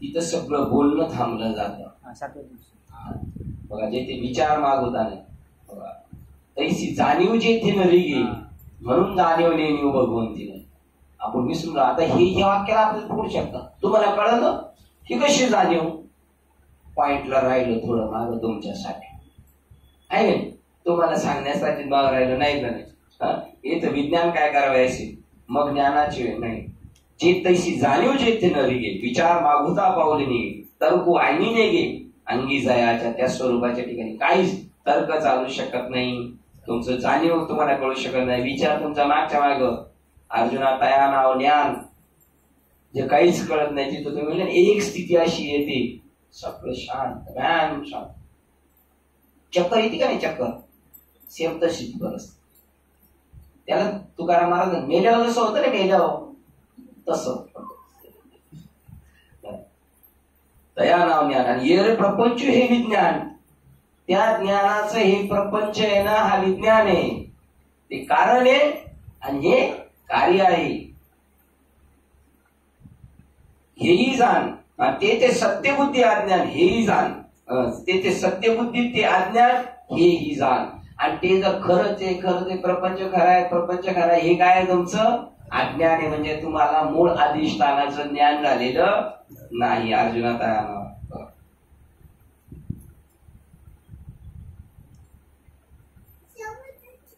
याप्रमाणे शब्द मात्र जेथून माघारी परततो तेथे संकल्पाचे आयुष्य संपते आणि म्हणूनच जेथे विचाराचा वाराही शिरत नाही असे जे परमात्म तत्व मनरहित अशा सहस्थितीचे सौंदर्य आहे आणि चौथ्या ज्ञान स्वरूप अवस्थेचे तारुण्य पण आहे आणि माझा भगवान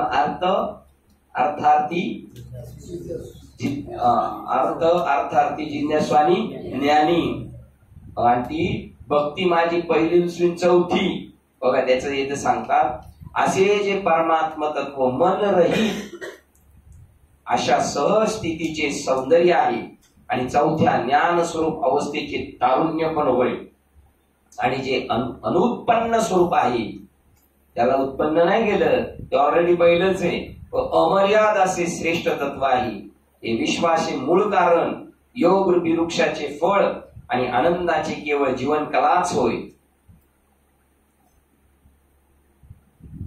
319 ओळ बघू आपण आणि 19 आणि 20 बघूया 18 पर्यंत आले ना आपण ते शब्द जात माग होते सरे ते संकल्पाचे आयुष्य पुरे वाराही जेत नग शिरे विचाराचा जेत उन्मनीयेचे लावण्य जे तुर्येचे तारुण्य अनादि जे अगण्य परमात्म तत्व परम तत्व ही पण घ्यायची 19-20 जे विश्वाचे मूळ योग मुद्रेचे फळ हे आनंदाचे केवळ चैतन्य गा 21 पण घ्यायचे हे विश्वाचं मूळ आहे त्याच्यातून विश्व निर्माण झालं योग मुद्राचे फळ हे आणि जे आनंदाचे केवळ चैतन्य गा जे आनंदाचे चैतन्य गा असे परमात्मा तत्व मनरहित सहस्थितीचे सौंदर्य आहे आणि चौथ्या ज्ञान स्वरूप अवस्थेचे तारुण्य पण होईल हे अनुत्पन्न स्वरूप आहे व अमर्याद असे श्रेष्ठ तत्व आहे ते आपण कसं राहिलं पाहिजे राजासारखं वागलं पाहिजे ते विश्वाचे मूळ कारण योग रूपी वृक्षाचे फळ आहे आणि आनंदाची केवळ जीवन कलाच होईल काय विश्वाचं मूळ कारण आपल्याला सापडलेले योग रूपी वृक्षाचं फळ सापडलेले चाखायचे ते आता आणि आनंदाची केवळ जीवन कलाच आहे आनंदाचे डोई आनंद किंवा अवघेची त्रैलोक्य हे ते आकाशाचा शेवट होतो आकाश राहत नाही पंचमहाभूत राहत नाही मग काय होतं ते अंगठी राहत नाही, बांगडी राहत नाही. मोडल्यावर काय होतं, असताना पण असतं. त्यावेळेला तिचं बांगडी हे नाव संपलं, डायरेक्ट सुवर्ण असं नाव राहिलं. जे ते आकाशाचा शेवट होतो. मोक्षाची केवळ अद्वैत स्थिती असते, त्या ठिकाणी आदी व अंत याचा लय झालेला असतो. ते ब्रह्म तटस्थ लक्षणाने पंचमहाभूताचे मूळ कारण व महातेजाचे तेज होय. सारांश पार्था, हे शुद्ध ब्रह्म माझे स्वतःचे मूळ स्वरूप होय. नास्तिकांनी छळलेली भक्त भुंदे पाहिली, नास्तिकांनी छळलेली भक्त भुंदे पाहिली तेव्हा ज्यांची संपूर्ण शोभा चतुर्भुज रूपाने प्रगट झाली, तीच ही आकाराला आलेली चतुर्भुज मूर्ती होय. तेच मी आहे. अर्जुना, असे हे अवर्णनीय महासुख ते योगी आपण स्वतःच होऊन जातात की ज्या पुरुषाचे प्रयत्न अव्याहत चाललेले असून ज्याचे निश्चय फळप्राप्तीपर्यंत टिकतात. हे अभ्यास चालू ठेवायचे. त्या जागेपर्यंत पोहोचोपर्यंत मी थांबणार नाही आता, असं त्यांनी जेवढं मनावर घेतलंय ते. हे असे अवर्णनीय महासुख ते योगी आपण स्वतःहून जातात कधी, ज्या पुरुषाचे प्रयत्न अभ्यास चाललेले असते म्हणून त्याचे निश्चय फळप्राप्तीपर्यंत टिकतात. निश्चय तो म्हणतो मी ते फळप्राप्त झाल्याशिवाय थांबणार नाही. आम्ही जे हे अष्टांग योगाचे साधन सांगितले ते स्वतः शरीराने जे करतील ते योगाने शुद्ध होऊन माझ्याच योग्यतेस येतील. या योगांची शरीरे परब्रह्मी रूपी रस देहांकृतीच्या मुशीत ओतून तयार केलेली सतेज मूर्तीच असे ते शरीर दिसतात.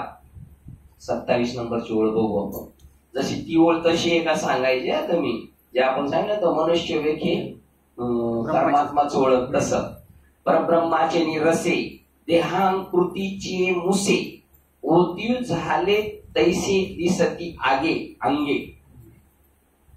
म्हणजे परब्रह्माचा रस केला रस आणि देहाची काय केली, मूस केली आणि त्याच्यात वतलं.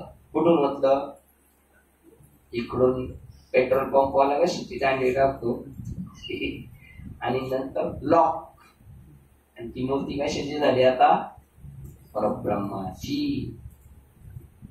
ही ओळ घ्यायची. बरोबर ना साहेब, तशीच ना वळती. इकडून गेलेला आहे तिकडेच जातो. किती नंबर होती ती, 27. परब्रह्माची. बघा त्याच्यावर आम्ही जे साधन जे सांगितले त्याचे शरीर जी केले ते आमुचेने पाडे झाले. निर्वाळलिया 23 नंबर, निर्वाळलिया तयार झाल्यामुळे. बघा हे वाक्य तेच सांगते. ते अनिर्वाच्य महासुख जे आपणच झाले, जे पुरुष दयाचे का निष्कर्ष प्राप्तीवर. ही आहे का आपल्यामध्ये आहे ती ओळ. आम्ही साधन जे सांगितले त्याचे शरीर जे केले ते आमचीने पाडे आले. निर्वाळ रिया 23 काय सांगितलेला अर्थ, तयार झाल्यामुळे. आम्ही सांगितल्याप्रमाणे केल्यानंतर त्याचं शरीर आमच्या सारखं झालं. त्याचं डिटेल्स दिले 27 मध्ये. परब्रह्माचे निरसे देहांकृतीचे मुसे ओतीव झाले तैसे दिसते अंगे. जरी हे प्रतितिहन अंतर ठाके तरी विश्वची हे अवघे झोप झाके. तो अर्जुन म्हणे निके साचची. हे 28 अर्थ. जर हा अनुभव अंतकरणात अभिव्यक्त झाला तरी सर्व विश्व त्याला मावळते. तेव्हा अर्जुन म्हणाला, ठीक महाराज, आपण जे बोलले ते अगदी सत्य आहे. 28 असं जर झालं, त्याचं शरीरच जर पूर्ण ब्रह्मरूप झालं तर त्याला विश्व दिसायचं मावळून जाईल. काय का जे आपण आता हे जरी हे प्रतितिहन अंतरी ठाके, म्हणजे ही अनुभूती जर आपल्याला अंतकरणात आजमवता येईल, अनुभवता येईल, तर हे विश्वची अवघे झाके. विश्व संपूर्ण अदृश्यतेच झाले. तर अर्जुन म्हणे की साचची जी आहे 28. कारण देवा, आपण आता जो हा उपाय सांगितला तो ब्रह्मप्राप्तीचे ठिकाण आहे, म्हणून त्या उपायाने ब्रह्म साक्षात्कार होतो. 29 बघू पुन्हा. का जे आपण आता देव हा बोलिले जो उपाय तो प्राप्तीचा ठाव म्हणून घडे.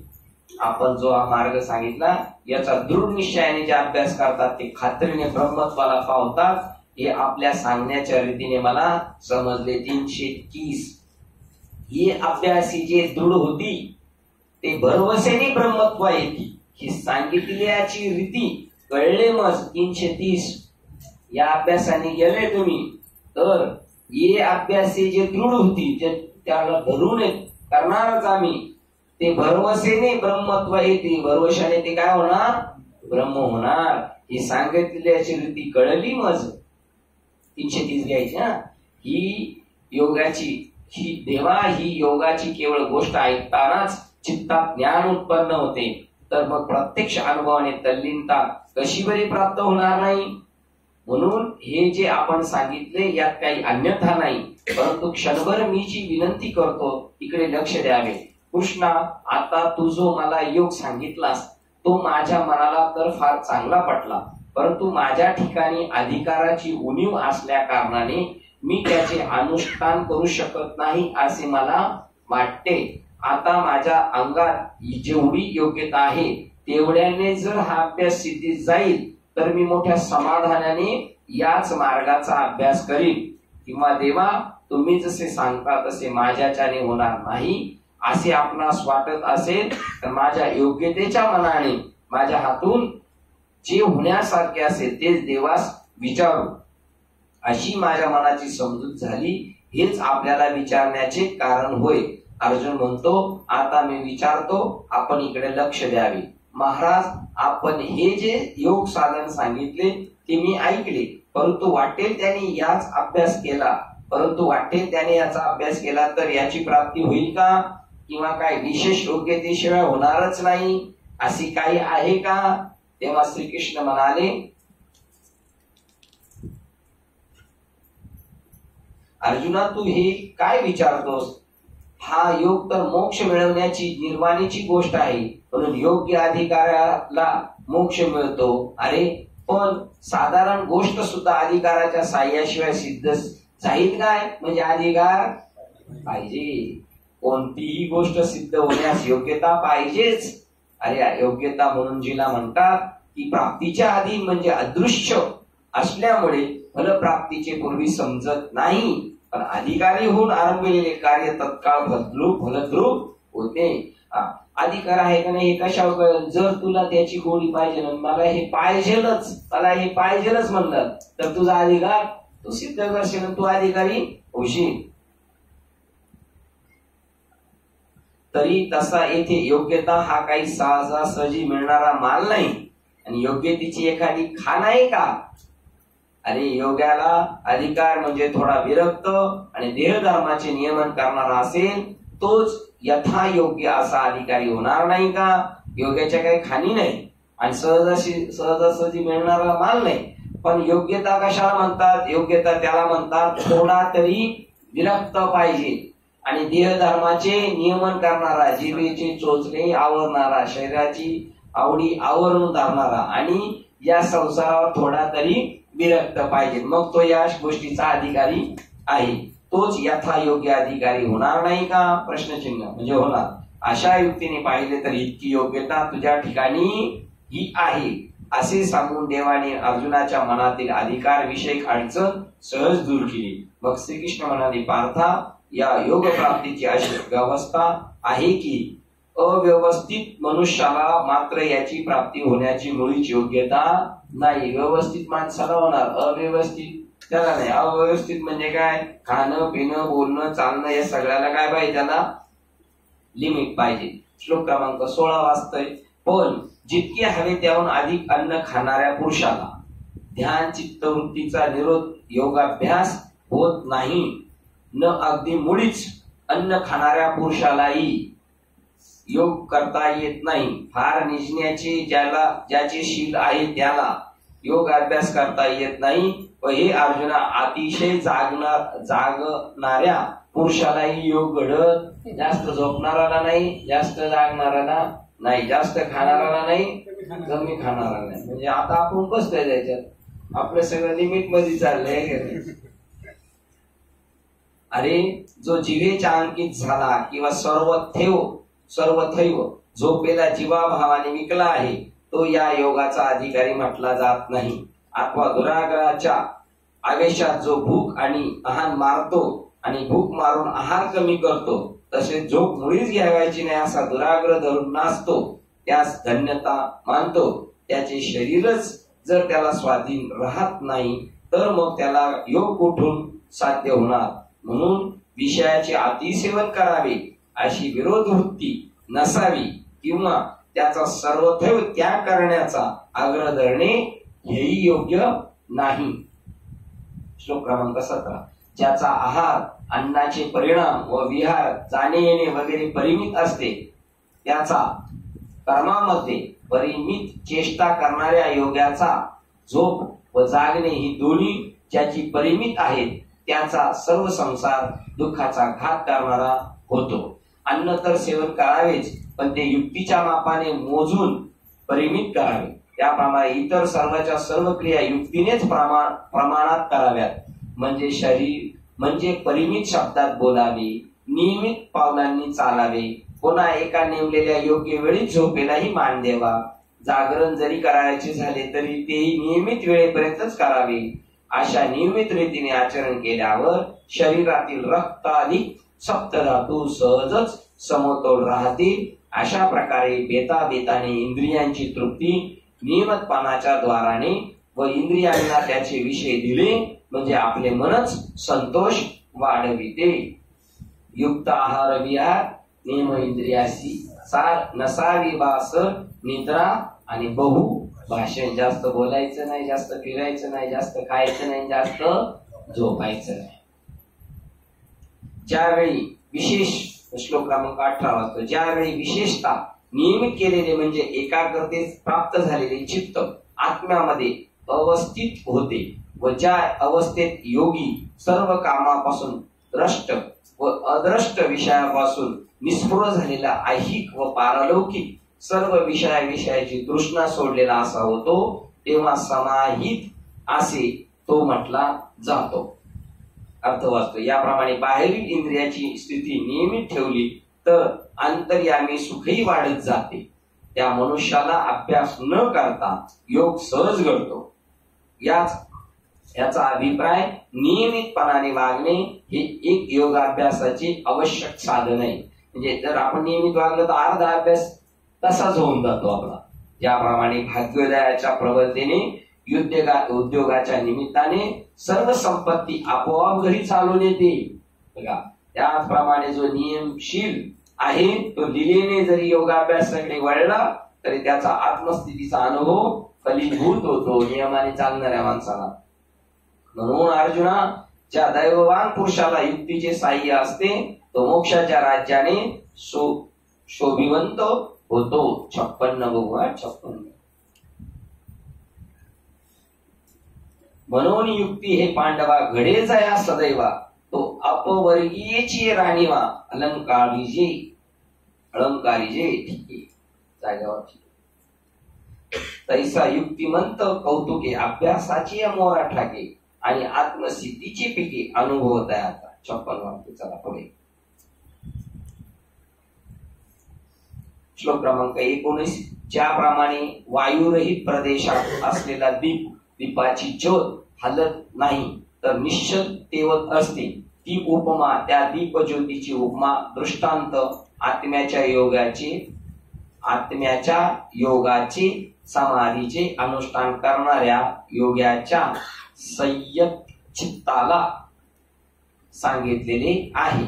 नियमित अभावार्थ वाचले. नियमित वागणाराला जर योगाभ्यास करण्याची इच्छा झाली तर तो योग गंगा आणि यमुना यांचा संगम झालेल्या प्रयाग तीर्थाप्रमाणे होय. त्या आत्मस्वरूपी प्रयागाच्या ठिकाणी ज्याचे मन क्षेत्र संन्यास करून कायमची स्थिर राहते त्याच मनुष्याला तू योगयुक्त मन आणि प्रसंगानुसाराने हेही लक्षात ठेव की त्याच्या चित्ताला निर्वांत स्थलीच्या दिव्याची उपमा योग्य लागू पडेल. आता तुझ्या मनातील भाव जाणून आम्ही तुला काही थोडेसे सांगतो ते चांगले चित्त देऊन ऐक. तू योग प्राप्तीची इच्छा मनात बाळगतोस परंतु अभ्यासाच्या बाबतीत तू तत्पर असत नाही. त्या अभ्यासाच्या कठीणपणास भीतोस की काय हे ते सांग बरे. पार्था, कदाचित तू ही भीती मनात बाळगशील पण तसे करू नकोस हो. कारण की दुष्ट इंद्रिय त्या अभ्यासाचा उगीच बागुलबुवा करून भीती दाखवतात. पहा बरे, आयुष्यास स्थिर करते, वाढवते आणि जे संपवणाऱ्या जीवितालाही मागे आणते, मृत्यू टाळते. त्या औषधाला देखील जीवा शत्रू समजत नाही का? औषध नको म्हणते तसं हे जड वाटतं ना, पण घाबरू नको, हे कर, तू जमणार तुला. त्याप्रमाणे आपल्या हितास जे जे चांगले ते नेहमी या इंद्रियांना दुःखदायक वाटते. एरवी या योग साधना इतके दुसरे काही सोपे साधन आहे काय? नाही, असं यांचं. श्लोक क्रमांक 21. जेव्हा योग अभ्यासाने सर्व बाजूने आवरून धरलेले चित्त उपरतीस प्राप्त होते आणि ज्यावेळी समाधीने अत्यंत शुद्ध झालेल्या अंतःकरणाने चैतन्य ज्योती स्वरूप परमात्म्यास पाहणारा स्वरूपात संतुष्ट होतोच, ज्यावेळी जे अनंत केवळ बुद्धीचेच ग्रहण करण्यास योग्य इंद्रियांचा विषय न होणारे सुख तो अनुभवतो, ज्यावेळी हा ज्ञानी आत्मस्वरूपात स्थित झाला असता त्या तत्वापासून च्यूत होतच नाही, तेव्हा योग सिद्धी होते. हा योग का सांगितलाय? सगळे मार्ग देवाला दाखवायचे तुम्हाला.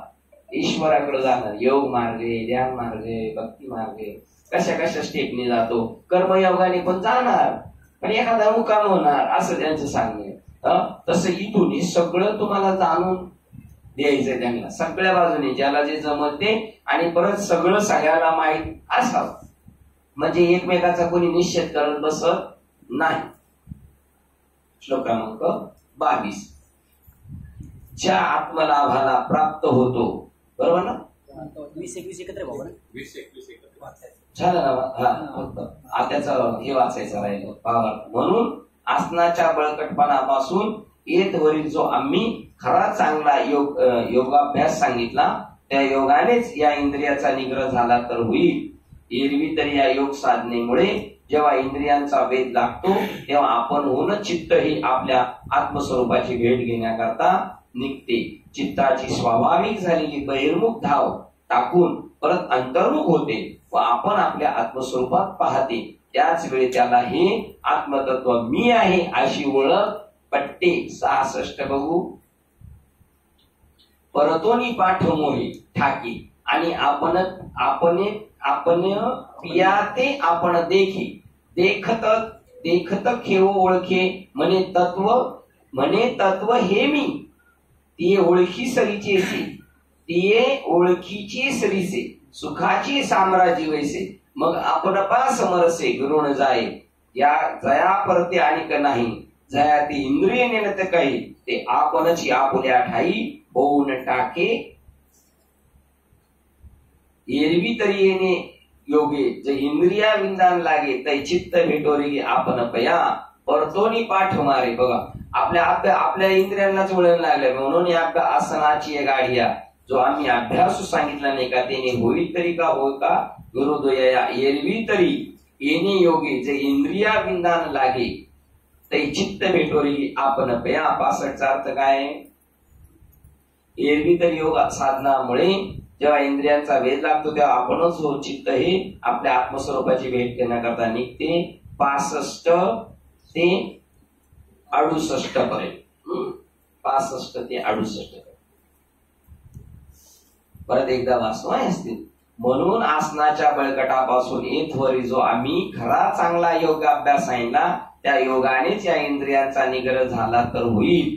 या साधनानेच इंद्रियांना आटोक्यात आणता येईल. एरवी तरी या योग साधनेमुळे जेव्हा इंद्रियांना वेध लागतो कशाचा त्या स्वरूपाचा लाचावली मन तसं त्याला जेव्हा त्याची ओढ लागते तेव्हा आपण होऊनच चित्त हे आपल्या आत्मस्वरूपाची भेट घेण्याकरता निघते. मग चित्त आणि चैतन्य हे एका जातीचं असल्यामुळे मग ते तिकडे चाललंय. मग क्षम आणि दम इनडायरेक्टली साधन झालं. आता ते चित्ताची स्वाभाविक असलेली बहिर्मुख धाव टाकून नंतर परत अंतर्मुख होते व आपण आपल्या आत्मस्वरूपात पाहते. त्यावेळी त्याला ही आत्मतत्व मी आहे अशी ओळख पटते. जेव्हा बहिर्मुख झालेली वृत्ती अंतर्मुख झाली आणि तो देव शोधता शोधता ध्यान साधना करता रे ज्याला मी शोधण्यात गेला तो तर मीच आहे. त्या ओळखी बरोबर तो सुखाच्या साम्राज्यावर बसते आणि मग आनंदातच समरसतेने लय पावते आणि ज्यापेक्षा दुसरे आधी काही नाही ज्याला इंद्रिय कधीच जाणत नाही असे जे आत्मतत्व आत्मस्वरूप म्हणजे ब्रह्मरूप ते चित्त आपण स्वतःच आपल्या ठिकाणी होऊन राहते. किती जोरती साधना ती साधना. श्लोक क्रमांक 22. ज्या आत्मलाभाला प्राप्त होऊन दुसऱ्या लाभाला त्याहून अधिक मानित नाही. बस आपुला तो एक तिने जेव्हा येरती माई आणि आत्मलाभाला प्राप्त होऊन दुसऱ्या लाभाला त्याहून अधिक मानित नाही. ज्या आत्मस्वरूपात स्थित झालेला हा फार मोठ्या दुःखानेही मोठ्या दुःखांकडूनही चंचल केला जात नाही. डोंगरा एवढं हिमालय एवढं दुःख पडलं तरी तो आदरत नाही, कारण त्याची मूळ बैठक मजबूत झाली. अशी स्थिती प्राप्त झाली की मग मेरू पर्वतापेक्षाही मोठ्या दुःखाच्या डोंगराने देह दडपला तरी त्याच्या भाराने त्याचे चित्त तत्वता दडपले जात नाही. हा बघा हा अनुभव घ्यायचा. साधना करता चिरीमिरीने आपण लगेच रडकुंडी येतोय, किंवा शस्त्राने त्याचा देह तोडला अथवा देह आग्नीत पडला तरी निरातिशय महासुखात निमग्न झालेले त्याचे चित्त परत फिरून जागृत होत नाही. याप्रमाणे चित्त आपल्या आत्मस्वरूपात प्रवेश करून राहिल्यावर तो देहाची आठवण विसरतो आणि अनिर्वाच्य ब्रह्मसुखच बनल्यामुळे इतर गोष्टीचा त्याला विसर पडतो. 69 ते 71 घ्यायच्या. पुन्हा वाचतो. आत्मलाभात अशी स्थिती प्राप्त झाली की मग मेरू पर्वतापेक्षाही मोठ्या दुःखाच्या डोंगराने देह दडपला तरी त्याच्या भाराने त्याचे चित्त तत्वता दडपले जात नाही. जरी हे आकाशवर पडो आहे किंवा शस्त्राने त्याचा देह तोडला आपलं त्याला तरी तो समजत मी मारणार नाही.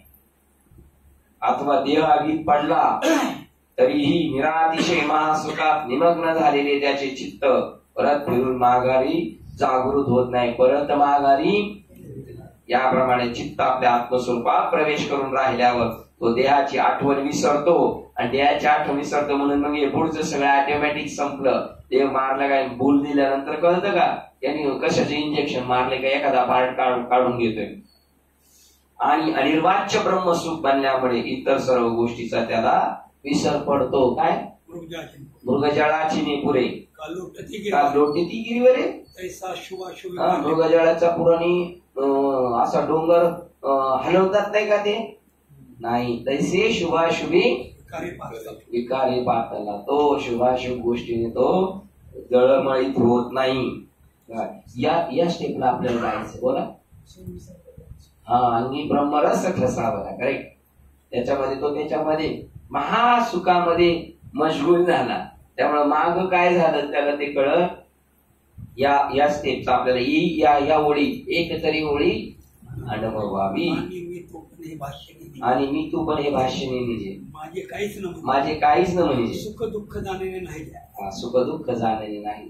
माझं तुझं संपल्यामुळे सुख दुःख नाही आणि माझं तुझं आहे तोपर्यंत सुख दुःख आहेच आहे की नाही. आणि माझं तुझं कशाने जाईल बस परमात्म्याशी एक रूप झाल्यानंतर त्या दुःख संयोगाच्या वियोगाला योग संज्ञित योग ही संज्ञा ज्याला प्राप्त झाली असा जाणावे तो योग निश्चयाने अखिन्न चित्ताने करावा.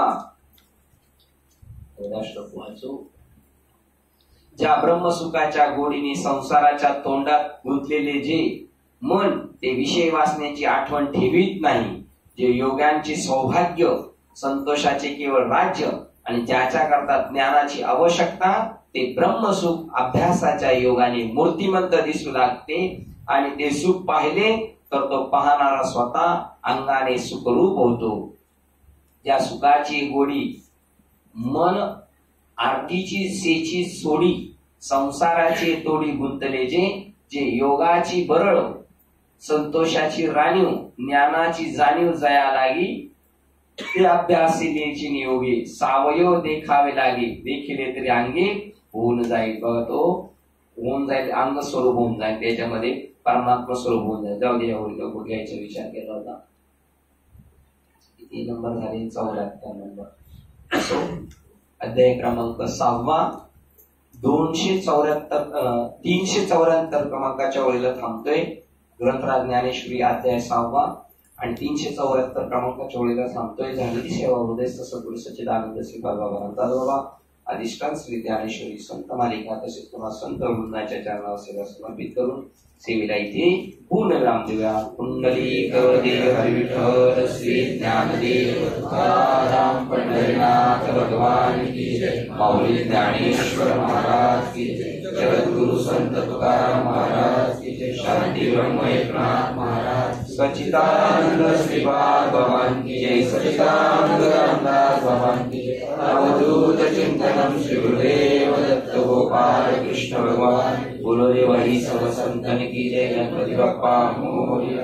आपला विश्वास मोठे देवे येणे भाग्य न दोषावे.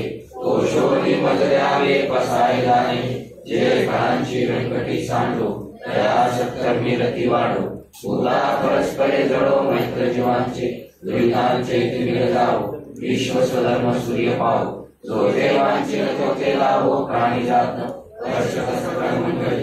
ईश्वर निष्ठांची मागे आली अनवरत मंडळी. भेटतो दया पुता चला कल्पतरुचे हारव. चेतना चिंतामणीचे गाव बोलते जलार्णव पियुषांचे. चंद्रमेचे आंचन मार्कंड जेता बहीण. ते सर्वाई सदा सज्जन स्वैरे होतो. किंबहुना सर्वसुखी पूर्ण होनी त्रिलोकी. भजितो आदि पुरुषी अखंडित आणि ग्रंथो भजिरे विशेष लोकी. दृष्टा दृष्ट विजय होवावेची. एक मने श्री विश्वेश्वरावो आवोईल दान पसावो. येणे वै ज्ञान देवो सुखिया झाला. येणे वै ज्ञान देवो सुखिया झाला.